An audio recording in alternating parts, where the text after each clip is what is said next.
Acho que está tudo certo. Antes de mais nada, eu queria perguntar, teve uma pessoa que disse que está aqui pela primeira vez? E está aqui pela primeira vez, mas é a primeira vez que está numa casa espírita ou já teve em outras vezes, em outras casas espíritas? Já. Então, tem algum conhecimento da doutrina? Beleza. Estou perguntando isso pelo seguinte, eu não trouxe aqui pregação para convertido. Ou seja, eu estou trazendo coisa diferente. Eu não trago citação de obra espírita, tá? Não trago questões que a gente está ouvindo quase que toda semana, quase que todo dia, quando a gente vem na casa espírita. Eu trago umas questões meio que filosóficas, meio que psicológicas, a respeito de um tema, de uma frase que é muito corriqueira, muito comum de ser usada, de ser falada, mas que nem sempre a gente tem consciência de que usa essa frase, essa expressão, se Deus quiser. E é justamente a respeito desse sentido dessa expressão que a gente vai tentar ver, dando uma passeada aí a respeito, pela história, pela filosofia, pela psicologia, para trazer uma reflexão a esse respeito. Qual o sentido da gente falar se Deus quiser? Você queria falar, amigo? Ok, tudo bem. No final, não escuta. Tem isso, tá? Seria ótimo, né, que eu pudesse haver essa interação, eu gosto que haja, mas existe essa questão de teria que ter um microfone para cada um falar e poder haver o debate. Então, no final, a gente conversa mais a respeito. Bom, tratando dessa questão, a gente primeiro passa pela ideia, né, quando a gente fala em se Deus quiser, pela crença num ser superior, né, que é uma crença que a gente já sabe, a ciência já constatou, que se trata de algo que remonta às mais remotas eras da humanidade. Todas as culturas estudadas, né, têm, de alguma forma, algum registro de uma relação com um ser de origem transcendente, um ser de natureza transcendente, um ser superior, capaz de reger as coisas que são incompreensíveis, principalmente quando a gente está falando, né, de um povo, de um grupo de seres humanos ainda muito primitivos, que ainda estavam começando a dar os primeiros passos na condição da espiritualidade, como eram os seres, né, os homens primitivos, que nós fomos num passado muito remoto, né, e que, de alguma forma, precisavam tentar explicar, de alguma forma, algumas coisas que não eram capazes deles alcançarem, né, racionalmente. Então, essa concepção se confunde com a própria condição sensorial das pessoas, né, naquela época, né. Em termos, por exemplo, o que há de mais concreto com relação a essa crença são os registros de rituais de sepultamento, né. Opa! Bati aqui. Acho que quiseram sepultar aqui o meu slide. Acho que foram os espíritos dos seres primitivos lá da época. Não é. Está dizendo que está sem sinal. Vou tirar e ligar de novo. Peraí.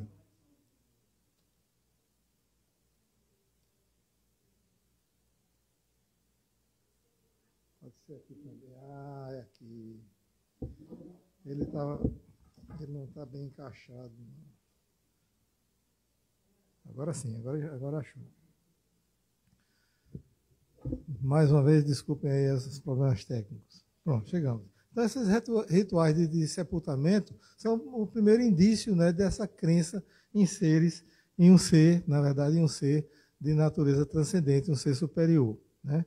Mas existem algumas teorias que a gente pode tratar como origem, como causa dessas crenças, né? A primeira delas é a crença do animismo, né, que acreditava que todos os elementos, os componentes da natureza, possuíam um princípio espiritual. Ou seja, a água, o vento, as árvores, os animais, o céu, as estrelas, os planetas, tudo que compunham a natureza, tinha em si uma essência subjacente divina, né? E a isso dava-se uma força primordial. Esse é um primeiro momento do pensamento do homem primitivo para acreditar num ser superior, num ser divino, num ser transcendente. Dessa ideia surge o toteísmo, né? Que a gente já vê registros em vários, inclusive perdurando ao longo de vários e vários séculos e inclusive até os tempos mais recentes, né? Que atribuíam a imagens, que a gente pode chamar de totens, né? Esse poder, essa relação do ser humano com a divindade. Então, trata-se de poderes sobrenaturais dados a objetos, fenômenos, animais, né? Que eram criadas essas imagens, né? E essas imagens, ela tinha esse poder, era atribuído a eles, a essas imagens, a esses totens, esse poder e essa relação de superioridade, né? Então, um segundo momento da crença de um ser superior. Um outro fator muito importante, né, que caminha junto dentro da história com a partir dessa crença, são as experiências místicas, que também são muito registradas em vários episódios ao longo dos séculos, ao longo da história humana, né? Registros de imagens rupestres que não são muito compreendidas, são enigmáticas, né? Premonições advindas de um mundo divino, sonhos que se concretizam, outros não, contatos com pessoas que já morreram. Isso tudo nas eras mais remotas se tem notícia, né? Os oráculos, as pitonisas.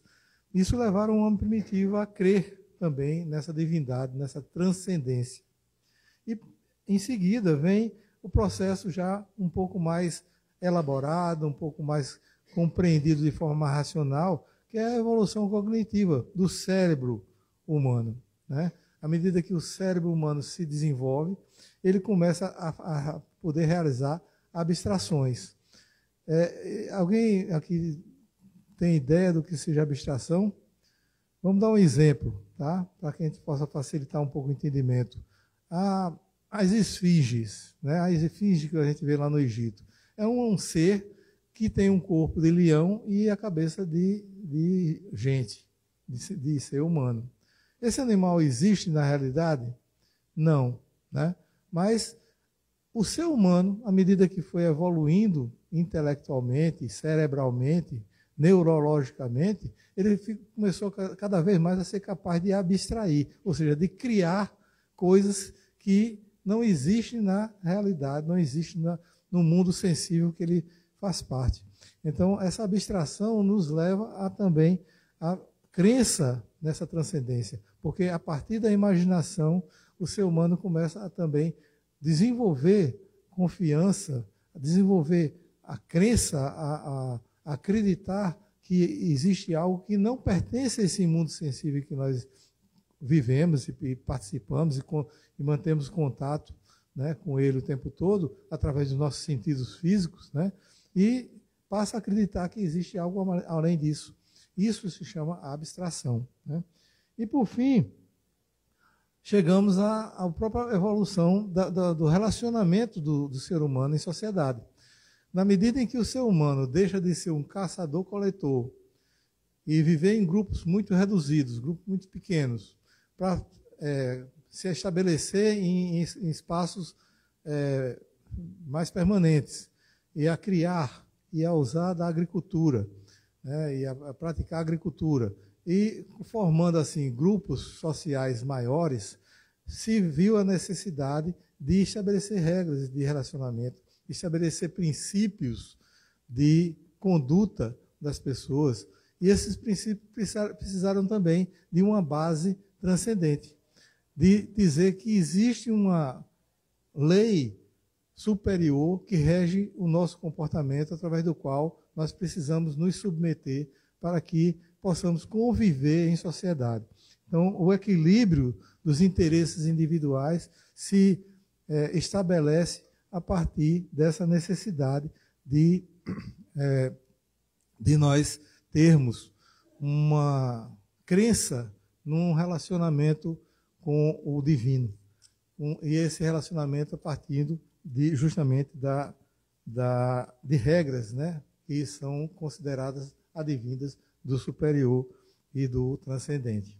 Eu vou pedir licença para botar uma pastilhinha aqui na boca para não tossir. Obrigado. Bom, até aí tudo bem, tá? Só que essa crença no transcendental, né, que existe desde as civilizações mais primitivas, que a gente já tem notícia de que é algo que todas as civilizações primitivas apresentam, né? Há pouco tempo atrás, século XIX, século XX, começou a haver uma previsão, né, de alguns cientistas de que essa crença ia cair na medida que o ser humano começasse a ter cada vez mais um domínio da sua racionalidade, né? Alguns pensadores, né, justamente nesse período, final do século XIX, início do século XX, perdurando durante todo o século XX e ainda persistindo até hoje, né, com base numa hegemonia do materialismo que começa a se estabelecer no pensamento humano, né, começa a dizer que essa necessidade de crer em um ser superior, essa necessidade de ser relacionado a aquilo que ele não compreende, na medida que ele vai compreendendo com a capacidade cada vez maior de racionalizar, de usar a ciência, de fazer um estudo mais apurado da realidade, ele iria começar a se desprender dessa necessidade ao transcendente. Acontece que isso não aconteceu, né? Muito pelo contrário. A gente observa cada vez mais que essa crença no transcendente ela persiste até hoje, né? E que, de uma forma interessante, é que existem várias maneiras de encarar esse transcendente, existem várias formas, né, ideológicas e até de doutrinárias de entender esse mundo superior, esse mundo para além dos sentidos, mas que, de qualquer forma, ela é persistente na nossa realidade atual. Ou seja, essa previsão que os cientistas materialistas fizeram, né, justamente nesse período, século XIX, século XX, ela não está se concretizando. E o que é mais interessante ainda, que a ciência, né, ela está cada vez mais começando a considerar essa questão da transcendência. Um exemplo disso é a ideia, o grande problema da ciência atual, que é justamente a relação mente-cérebro. Até hoje, a ciência ainda hegemônica, que é materialista, acredita que o repositório da mente, o repositório da consciência está no cérebro. Ou seja, no momento que o cérebro deixa de funcionar, deixa de existir consciência, deixa de existir uma mente ativa. Mas, graças, por exemplo, às técnicas de ressuscitação cardiorrespiratória, que consegue cada vez mais trazer de volta pessoas que estão praticamente mortas, e com essa volta, essas pessoas trazem relatos de experiências de quase morte, por exemplo, isso é apenas uma das evidências que estão se começando a perceber. A ciência está começando a perceber que talvez o cérebro não seja o repositório da consciência. O cérebro não seja onde mora, onde existe, onde precisa existir a consciência. E que, na verdade, o cérebro passa a ser apenas uma interface. Assim como esse computador que eu estou usando aqui, ele é uma interface para me servir de instrumento para que eu possa colher informações e repassar essas informações, né, através desse computador. Assim como um livro é uma interface de informações que a gente colhe na medida que a gente está lendo esse livro. o cérebro também é uma interface, é um instrumento que a consciência usa para se manter em contato com o mundo. Tanto com o mundo de outras pessoas, como com o mundo sensível em geral que ele tem em contato. Né? E com o próprio sentimento de si próprio que o ser humano tem. Ele precisa do cérebro apenas como uma forma de instrumento, como uma ferramenta para a consciência se fazer presente na realidade em que nós nos encontramos, nessa realidade material em que nós nos encontramos. Né? Então, o que é mais interessante justamente nesse processo todo é que a diversidade religiosa, ela é uma realidade, né, que não foi, não diminuiu, não caiu, não regrediu com o advento da racionalidade humana, e pelo contrário, a ciência, que é a detentora dessa racionalidade, está começando, talvez ainda no comecinho, mas está começando a compreender que pode realmente existir uma outra coisa além desse mundo sensível que a gente consegue medir, enumerar, estatizar, né, transformar em estatística, fazer conta, de forma tal que a gente consegue demonstrar com facilidade, de forma objetiva, mas existe alguma coisa além disso, que talvez ainda não consiga ser objetivamente demonstrado, mas que em cima de evidências cada vez mais comuns, eu gosto muito, por exemplo, de citar um canal no YouTube chamado Afinal, o que Somos Nós, que é um canal onde as pessoas relatam experiências de quase morte. E é um canal brasileiro, né? E que surgiu justamente da ideia de um médico neurocirurgião que, diante das evidências que ele encontrou de pessoas que tiveram essas experiências, relataram essas experiências com relatos que são confirmados depois. Por exemplo, o sujeito teve uma parada cardíaca, né, e teve um processo de ressuscitação, só que ele tinha um aparelho, uma prótese dentária, né, e na hora desse processo de ressuscitação dele foi retirado, né, a chapa dele, né, e colocado numa gavetinha. E aí ele passou, ele conseguiu se recuperar, e depois que ele se recuperou, que ele saiu desse processo todo, as pessoas estavam procurando a dentadura dele e ninguém sabia onde é que estava. E ele chegou e disse: eu, quando estava passando por esse processo de ressuscitação, eu saí do meu corpo, fiquei vendo de cima, o rapaz que estava me atendendo tirou a minha dentadura e colocou na gaveta, naquela mesinha ali. E aí foram lá atrás e descobriram que a chapa estava lá. Né? Um outro exemplo é de uma mulher que estava em coma, e na UTI do hospital, ela começou a passear, né, espiritualmente pelo hospital, e como se fosse um drone, ela saiu acho que era 5º andar do hospital, e ficou flutuando em frente à janela, à sacada desse hospital, e lá tinha um tênis preso, que não sei como tinha caído, mas que ninguém de dentro do hospital conseguia ver. Olhando pela janela, ninguém conseguia ver esse tênis. Como ela estava do outro lado, estava fora, vendo, como que flutuando, olhando para a janela do 5º andar, ela viu esse tênis. E quando ela recuperou-se do coma, ela falou: tem um tênis assim, naquela janela e tal. E as pessoas foram lá procurar e acharam o tênis. Ou seja, são evidências muito fortes de que não se trata de apenas uma imaginação de alguém que pensou alguma coisa que não existia e que não teve como comprovar. Essas experiências, elas trazem uma evidência, uma comprovação de que algo realmente aconteceu e que esse acontecimento foi comprovado depois.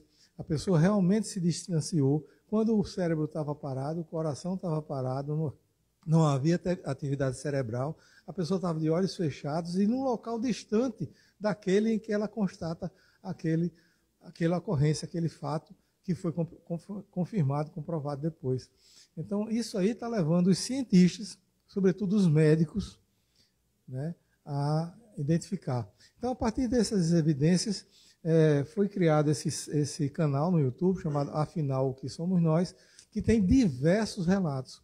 E eu acompanhei desde mais ou menos o começo desse canal, e hoje esses relatos estão ganhando uma maneira de expressão bem diferente.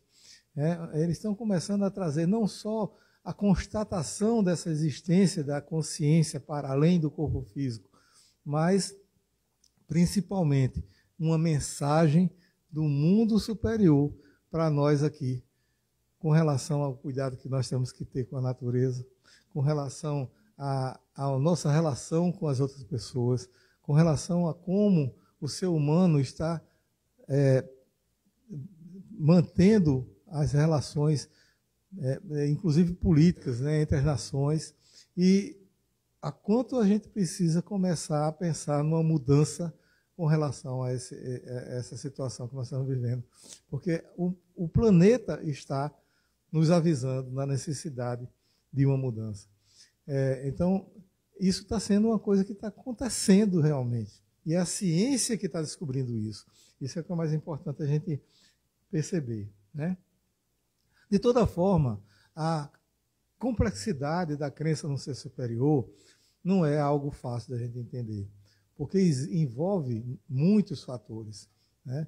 Envolve, por exemplo, as crenças que eu tive desde a minha infância, as informações que eu adquiri, né? Os princípios que eu desenvolvi para mim desde a minha infância, né? E para nós que somos espíritos, então, desde antes da nossa infância, desde vidas anteriores.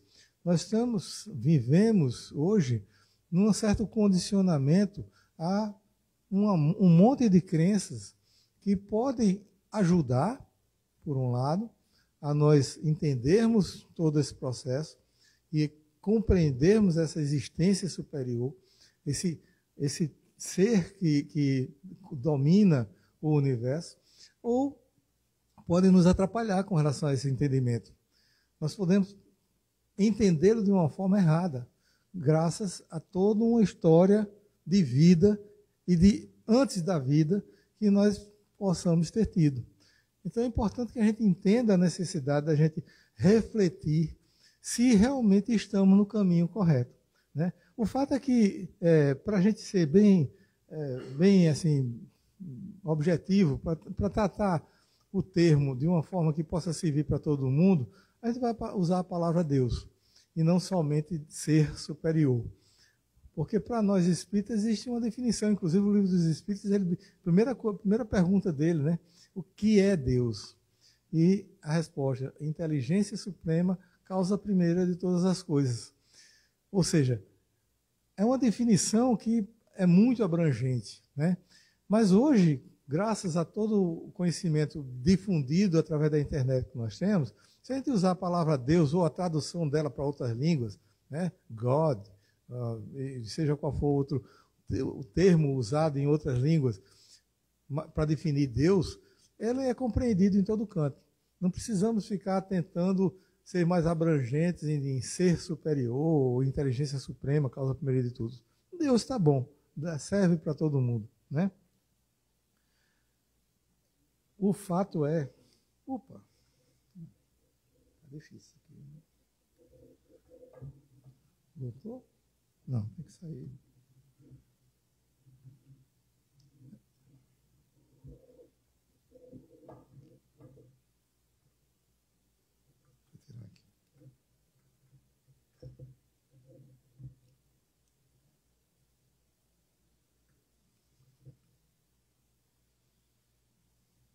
Vou tirar aqui.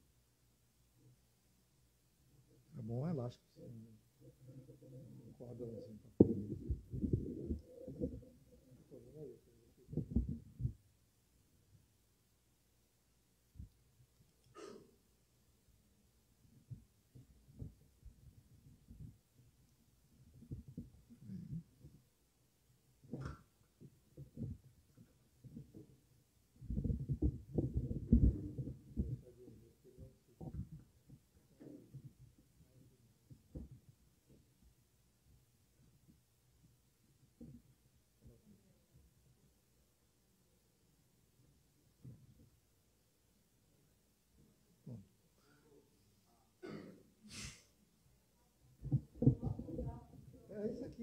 ficar soltinho.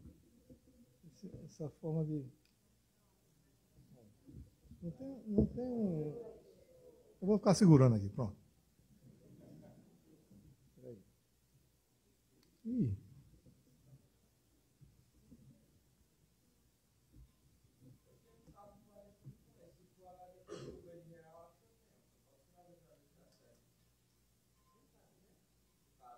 Não, vai dar tempo não.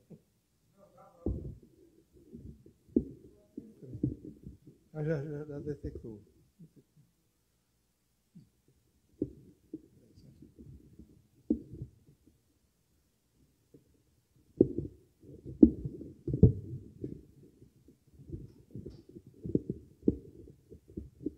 Gente, me desculpe, tá? Mas essas coisas acontecem.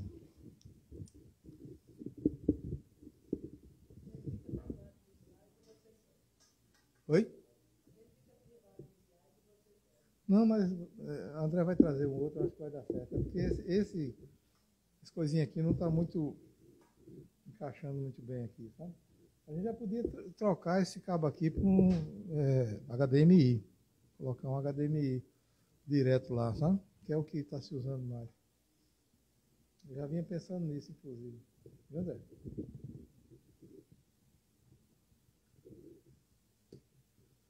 Vou trocar esse cabo aqui. Pronto, agora sim. Pronto. Ajude. Pronto. Agora sim. Bom, vamos ver se eu consigo agora não tocando. Então, a gente pode dividir a humanidade em dois grandes grupos, né? Aqueles que creem nessa existência de Deus e aqueles que não creem, né? Essa divisão não é uma divisão muito proporcional, não é de igual para igual, não é metade. A gente sabe que existe uma grande maioria de que acredita em Deus e uma quantidade um pouco menor que não acredita, apesar, como a gente já falou, apesar de que a ciência hegemonicamente materialista, ela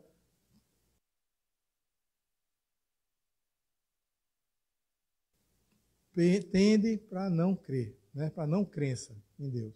Mas a verdade é que, vamos fazer uma suposição aí, eu não tenho essa estatística definida, mas vamos colocar aí em torno de 70% mais ou menos de pessoas que acreditam em Deus e os outros 30% que não acreditam. Um exercício que eu acho, inclusive, bastante respeitável. Tá? Apesar da gente estar sempre tentando combater a incredulidade, essa incredulidade ela precisa ser compreendida. E por quê? Porque muita gente que acredita em Deus, cuidado, mexer demais pode ser que dê problema. Eu preciso desse microfone, né? Do jeito que eu estou aqui rouco, senão eu vou tossir demais. Estava dando essa mesma palestra sábado passado e estava tossindo o tempo todo. Graças a Deus, trouxe uma pastilhinha aqui que ajudou bastante. Até agora não tossi. Então, como eu estava dizendo, a quantidade de pessoas que acreditam em Deus, se a gente for analisar direitinho, ela não entende Deus. Porque, como eu já falei, todo um conjunto de crenças desenvolvidas, criadas, estabelecidas ao longo da nossa existência atual e das nossas existências anteriores, se baseiam em um Deus que talvez não seja uma noção verdadeira de Deus. Quando a gente fala em inteligência suprema, causa primeira de todas as coisas, a gente está sendo tão abrangente nesse entendimento que tira de tempo, tira do contexto, né, a forma como as pessoas acreditam em Deus. Mas o fato é que muita gente entende Deus, quando fala em Deus, por exemplo, pensa em quê? Pensa naquela Capela Sistina de Michelangelo, naquele velhinho barbudo, de barba branca, saradão, parece que vive todo dia na academia, né? E que está encostando o dedo lá no Adão. Né? Aquela foto, aquela imagem tradicional. Né? a primeira imagem que as pessoas têm de Deus tem a ver com esse ser, que na verdade não foi o criador dos seres humanos, foi criado pelos seres humanos, que não nos fez a sua imagem e semelhança, mas que foi criado por nós a nossa imagem e semelhança. Essa é a grande questão que a gente precisa considerar. A não crença em Deus, ela parte justamente da muita gente, eu não vou dizer todos, mas muita gente que não crê em Deus porque não crê nesse velhinho sarado, que faz parte do imaginário coletivo das pessoas, né? Então, é preciso que a gente reconheça que existe uma legitimidade, que existe algo que merece a nossa consideração, aquelas pessoas que não acreditam, que dizem que não acreditam em Deus, né?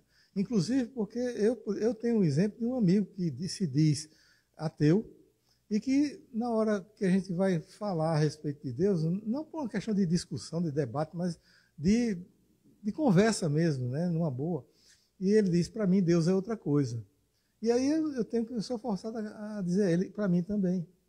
Eu acredito que para mim, que Deus não é isso que está meio que no inconsciente coletivo das pessoas, que é uma ideia de Deus que, em vez de ter nos criado a sua imagem e semelhança, que nós criamos a nossa imagem e semelhança. Ou seja, aquele velhinho que está sentado em algum lugar, lá no alto, né, no céu, e que tem um local de existir, tem um local de se colocar. Tudo isso dentro de uma visão que faz parte e é compreensível. Por quê? Porque nós vivemos fomos criados, foi estabelecido, foi condicionado para nós essa crença. E fica difícil, às vezes, a gente conseguir se libertar dela, né? Agora, a questão é que as pessoas que não acreditam em Deus, ou que dizem que não acreditam, também usam a expressão "se Deus quiser", ou "graças a Deus", ou, enfim, alguma coisa relacionada a Deus, mesmo aquelas que não acreditam. Eu estou cansado de ver pessoas que se dizem ateias dizendo "se Deus quiser" ou "graças a Deus", né? Por quê elas fazem isso? Então a gente entende que também existe o poder da palavra, o poder da simbologia, do significado dessas palavras, para que a gente consiga se entender, né, entre os nossos iguais. E quando uma pessoa que, mesmo não acreditando em Deus, usa a expressão "se Deus quiser", ela está usando porque ela precisa dessa expressão para que ela possa ser compreendida de uma maneira geral. Um outro fator que é importante também entender é que existe uma rendição, que às vezes é consciente e às vezes não, né, a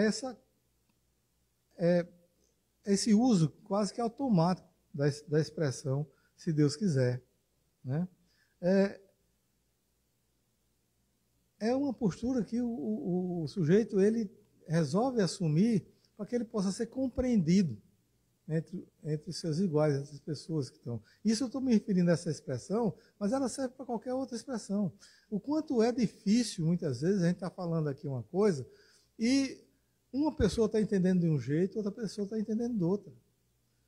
E a gente precisa tentar repetir ou até falar de várias maneiras diferentes a mesma coisa para que seja um pouco mais objetivado a comunicação que existe. Então, quanto mais comum é um termo, quanto mais planificado na compreensão coletiva das pessoas, mais ele é usado para a expressão, para as pessoas se expressarem e para se sentirem compreendidas, né?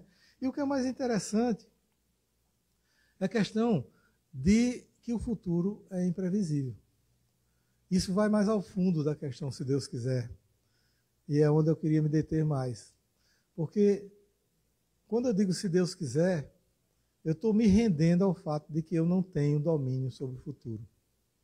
Eu não sei o que é que vai acontecer amanhã. Eu estou planejando, por exemplo, sair para jantar com a minha esposa daqui a pouco, quando eu sair daqui, e pode ser que isso não aconteça. né? A gente planeja, a gente se prepara, a gente organiza as coisas para que algo seja de um jeito daqui a algum tempo, mas a gente não tem certeza de que vai ser ou que não vai ser. Basta os exemplos aí de igrejas cujos tetos desmoronaram. Basta o exemplo daqui que a gente, por algum motivo, porque a gente não pode acreditar simplesmente no acaso, foi alertado, ia fazer uma pintura, né? Ia fazer uma pintura, uma coisa quase que superficial. Como é que essa pintura levou a gente perceber que precisava fazer um serviço enorme, um serviço grande nessa casa que já tem 78 a casa, sim. Uhum. Pois é. Esse primeiro andar, por exemplo, é mais recente, né? Pronto. Então, década de 80 já temos aí 40 anos, né? Aproximadamente. E em 40 anos, as coisas aconteceram de tal maneira que a gente pôde se preparar para não deixar que algo pior acontecesse, né? Enquanto que em outras situações aconteceram, né? Ou seja, a incerteza com relação ao futuro é algo que precisa ser reconhecido também nessa expressão, no conteúdo da expressão, se Deus quiser. Tá? A gente pode usar, por exemplo, eu desejo que amanhã dê praia. Vai dar praia? Eu estou ficando com calor. Nem o serviço de meteorologia dá conta disso, né, gente? A gente viu agora, acho que foi em quarta-feira que saiu, previsão de chuva torrencial em João Pessoa, acima da média de milímetros que estava prevista. Aí caiu uma chuvinha, realmente foi uma chuva meio pesada, mas foi bem rápida, né, durante a parte da tarde, assim, entre a manhã e a tarde, e depois o sol vingou de quarta-feira para cá, estava fazendo sol, não está chovendo. Pode ser que chova amanhã ou daqui a alguns minutos, né? E o serviço de meteorologia não dá conta disso, né? Esperança que a tempestade se acabe, isso num sentido figurado também, né? Quantos de nós estamos com tempestades internas, tempestades nos balançando aqui o nosso interior, a nossa sensibilidade, e quantos a gente está pedindo, esperando que essa tempestade se acalme, né? E a gente precisa, se Deus quiser, essa tempestade vai acabar, né? Essa incerteza, né, sobre o futuro, ela envolve a nossa fragilidade, né?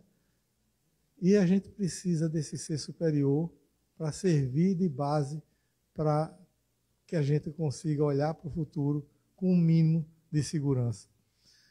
Essa crença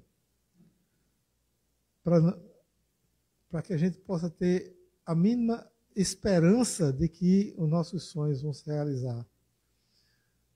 Então, a gente precisa refletir sobre isso também, da necessidade que a gente tem de se segurar, se ancorar, né? Ter uma garantia qualquer, mesmo que com base em algo imaginário, em algo que não está muito bem estruturado no nosso pensamento, em algo que foi, como eu já falei, criado por nós mesmos. E a gente precisa disso para olhar para o futuro. São questões realmente que não são fáceis, né, da gente responder. Essa incerteza, né, por mais que a gente planeje, por mais que a gente tome cuidado, que a gente se prepare, a gente considere as variáveis que vão poder acontecer ou não, ela está sempre rondando sobre nós.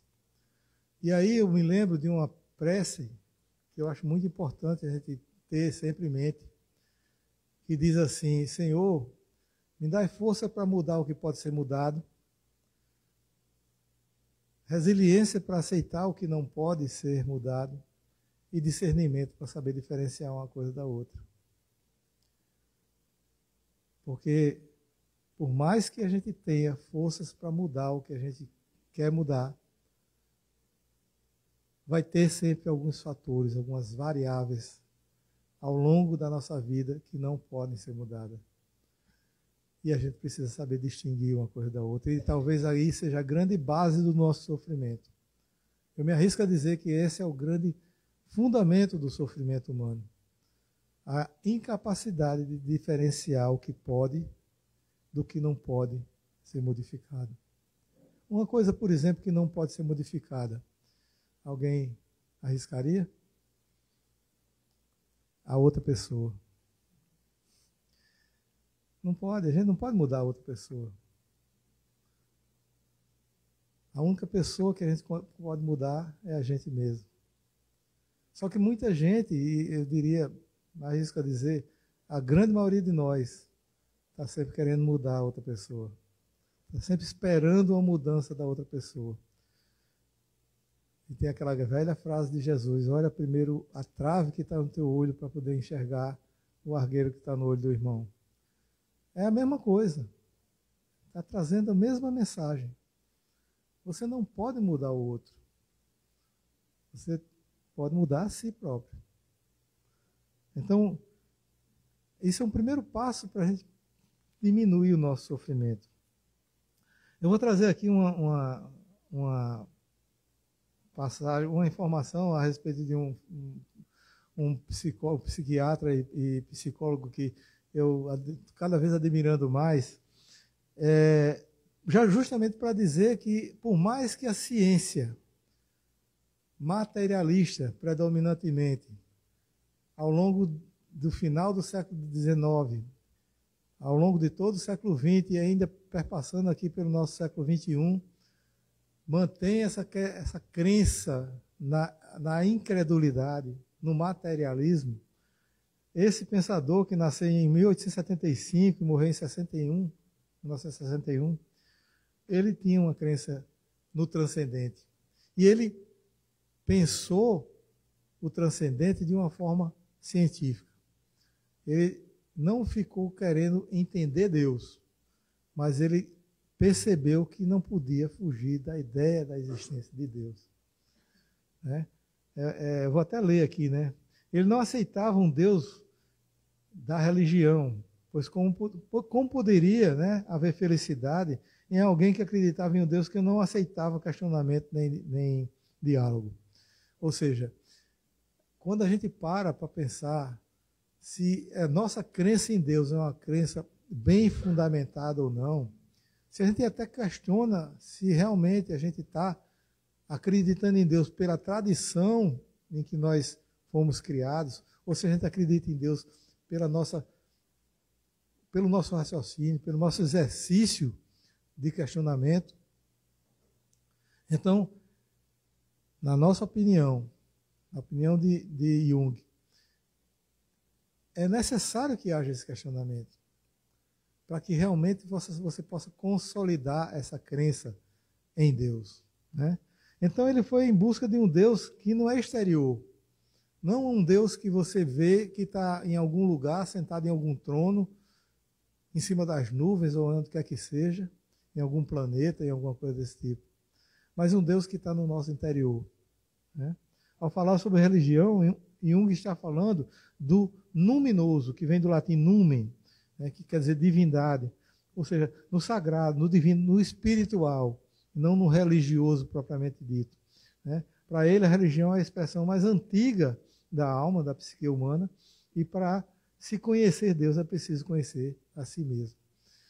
E isso eu estou trazendo aqui porque bate ou não bate com o Espiritismo, gente? Conhece-te a ti mesmo. É uma das respostas que os Espíritos dão a Kardec quando a gente tenta descobrir, né, como progredir, como realmente evoluir, como realmente melhorar, como realizar essa reforma íntima tão necessária. Enquanto a gente não conhece a nós mesmos, a gente está querendo mudar as outras pessoas. Porque a gente tem medo de conhecer a nós mesmos. Porque a gente sabe que vai encontrar muita coisa sombria nesse conhecimento pessoal. E a gente evita conhecer. É mais fácil para a gente pensar, nossa, como eu queria que fulano estivesse aqui ouvindo essa palestra. É muito mais fácil. Ou seja, a gente está pensando na transformação de outra pessoa e não na transformação da gente mesmo. E a gente sabe, por exemplo, que uma palestra como essa de hoje pode tocar o coração de 2, 3, 4, 6 pessoas e de repente todo mundo sai daqui sem ter sido sensibilizado por uma frase, por uma palavra, por alguma coisa que foi dita. Mas se tocar 6 pessoas, 4 pessoas, 2 que sejam, já está sendo muita coisa está sendo feita. Não porque o palestrante está querendo mudar as pessoas, mas porque o raciocínio, o que está se pretendendo alcançar, é justamente a gente olhar para a gente mesmo.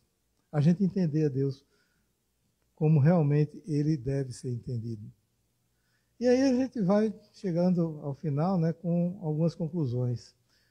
A dúvida é legítima, deve ser respeitada, deve ser, inclusive, incentivada como exercício de consolidação da nossa fé. Né? A crença é mais comum do que a descrença, só que é preciso entender com base em que existe essa crença, se é uma fé cega ou se é uma fé raciocinada. Né? O nada é uma impossibilidade. Gente, uma coisa que eu estava esquecendo de falar. Meu raciocínio para entender Deus, eu comecei a pensar o seguinte. A gente fala, por exemplo, em vida num planeta Terra. E a ciência tem isso comprovado. Para que existisse vida no nosso planeta, não falo nem de vida inteligente, estou falando em vida. Né? Vida animal, de maneira geral. Vegetal, animal. Foi necessário acontecer tantas coisas tão precisas, numa sequência tão exata, que se você não atribuir isso a algum tipo de inteligência, você está, acho que, pensando em nada. E como é que a gente pode entender seres inteligentes conversando aqui, discutindo aqui um assunto tão profundo, ter sido causado por nada? Pelo nada. Nada. Sabe o que é nada? É uma das maiores abstrações do ser humano, é nada. E tem gente que acredita que acabou isso aqui, vira nada. Uma vez, numa conversa com uma pessoa que tinha esse tipo de postura, eu cheguei para essa pessoa e disse, olha, você acredita que quando se acaba é nada. Eu acredito que tem alguma coisa depois. Se você tiver certo, beleza, tudo bem, não tem problema nenhum. Nem para mim, nem para você, porque para mim eu não vou existir mais. Né? Agora, se você tiver errado, vai ser um problema para você. Eu prefiro acreditar. Porque você vai se deparar com a realidade que você não acredita que existe. Não que eu quisesse convencê-lo de nada, mas dentro desse exercício de racionalidade, é praticamente impossível, né, você, honestamente, aceitando a possibilidade do nada existir, você chegar à conclusão que ele não existe. É um raciocínio, é um exercício de abstração, de raciocínio. Não é fácil. Né? Assim como não é fácil você olhar no espelho e perguntar o que é esse ser que eu estou vendo aqui do outro lado do espelho. Não é fácil, a gente sabe disso. Até porque quando a gente olha para esse espelho e começa a descobrir o que tem por trás dessa criatura que a gente está vendo no espelho, a gente começa a encontrar algumas coisas que são meio assustadoras. É o que se chama de sombras. Né? Jung chamava de sombras. E que a gente precisa deparar com ela. Não existe reforma íntima, gente, sem a gente olhar para as nossas sombras. É impossível. No Evangelho segundo o Espiritismo, tem dizendo direitinho como é que deve ser feito. Faça uma referência, uma verificação todo dia, do que você fez, deixou de fazer. Peça a opinião do seu inimigo, que ele não vai mentir para você, não. Quem é que está disposto a ouvir a opinião, receber um feedback do inimigo? Porque ele vai dizer, na cara, na chincha, como se diz, o que realmente você precisa melhorar. Quem está disposto a fazer isso? E o que é mais importante é entender que, além da racionalidade toda que pode nos levar à crença em Deus, existe um sentimento íntimo. Existe algo interior que você não consegue fugir dele. É um sentimento que baseia a nossa fé. Deus é uma escolha. Ele nos permite duvidar ou acreditar. E o que é mais importante disso tudo, até ao duvidarmos, nós nos tornamos criadores do universo. É esse exercício de pensamento e de reforma, a partir desse pensamento todo, que a gente vai aprendendo a usar da ferramenta maior que nos faz criar, junto com Deus, esse universo que nós vivemos. Alguém sabe que ferramenta é essa? É o amor. Através do amor, a gente consegue transformar o mundo ao nosso redor. E eu digo mais, o amor não é um sentimento. O amor não é algo que a gente sente por alguém, ou pela humanidade, ou seja o que for. O amor é uma decisão. O amor é algo que você tem que assumir como necessidade para a sua vida. Se você ama verdadeiramente, você encara todas as dificuldades, todas as incertezas do futuro, todas as coisas que possam acontecer na sua vida. Então, quanto mais a gente desenvolver a prática do amor, mais a gente tem a nossa capacidade de acreditar verdadeiramente no Deus verdadeiro e de criar junto com Ele esse universo em que nós nos encontramos. Muito obrigado, era isso.